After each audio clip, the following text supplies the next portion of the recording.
For an exclusive interview is Texas Republican Congressman Ron Paul, who, by the way, is not only a presidential hopeful, but finished a very close second in the recent Iowa straw poll. Congressman Paul, as always, sir, welcome back to the program. I want to get your take on what Governor Rick Perry said today, almost treacherous or treasonous, regarding Ben Bernanke. What's your thoughts, sir?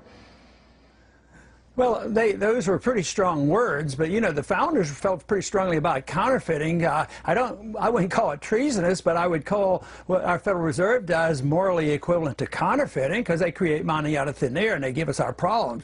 You know, in 1792, when they had the first Coinage Act, they thought so thought so strongly about this issue, they invoked the death penalty for people who would counterfeit. So they never liked this idea of counterfeiting, and they did not believe we had the right to admit bills of credit. So I like this issue. To me, the fascinating thing is that, you know, the governor comes into the race, he gets a lot of attention, and on the first day out, I mean, they're asking him about the Federal Reserve. This hasn't been done maybe ever. So I would say monetary policy is front and center in this presidential race, which is probably where it ought to be. Now, you, sir, have always been a strong opponent of devaluation and money printing. Is Governor Rick Perry onto something here? Well, I think politically he's pretty astute. You know, he came out for secession, too, when he had a Tea Party candidate running against him. So, no, he's pretty good. But I have no idea what his monetary policies issues are, you know, what his real principles are.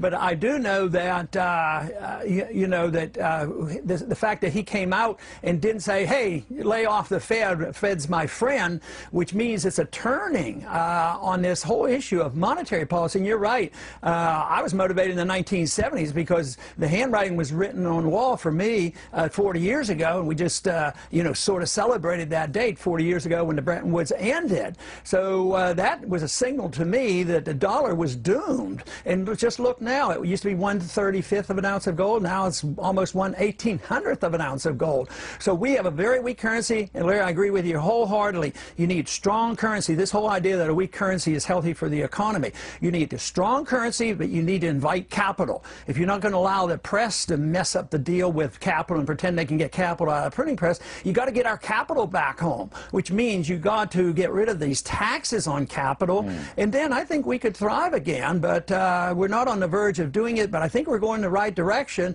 because we are talking about reducing capital gains taxes and capital and taxes on corporations. Texas has done better because we've never had tax, you know, an income tax on our corporations or for individuals.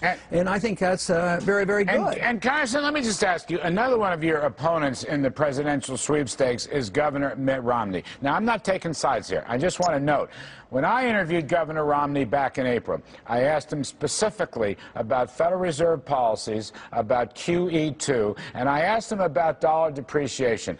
I played the clip earlier. I'm sorry you missed it. But Mr. Romney, Governor Romney, defended Ben Bernanke. What's your comment on that?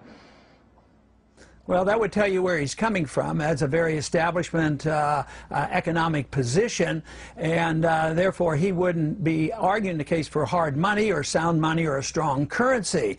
But you know, that view may change. Who knows? I think the country is changing, and they're putting more emphasis on monetary policy, and eventually they're going to come around to believing a strong currency is the most important.